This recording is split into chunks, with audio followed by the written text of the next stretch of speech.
Tonight, a phone scam is going around that's costing people thousands of dollars, and it's easy to fall for. A viewer who heard about it asked how to know whether or not it's legit. Joe Chiodo went straight to the police for this week's Good Question.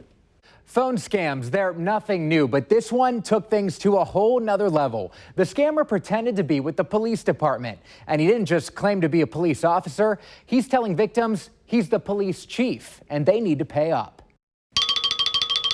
You have to be wary of who's on the other side of the line when money's on the actual line. But every year, thousands of people fall victim. A Roland Park man nearly lost $10,000 last week. What made this one different? This was a little more personal. The number was the police department number. It was my name. Roland Park Police Chief John Morris says the scammer even gave a badge number. That number was the only fake info given. Everything else was real. So somebody on the East Coast is able to find your name, your phone number as a police chief and scam someone. Absolutely.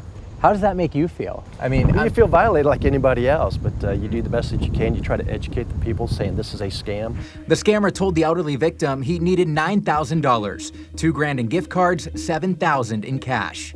A lot of money. A ton of money, yes. The victim went to Walmart and purchased the cards, then went to the bank. Thankfully, he decided instead of dealing with it over the phone, he'd just go to the station. I was totally surprised, but I'm glad that it worked out for me. Didn't lose any money. Chief Morris says he can't say it enough. A police officer and any official will never call asking for money for a fine. I'm not calling you. I'm not calling you for money. So how do these scammers make it look so real?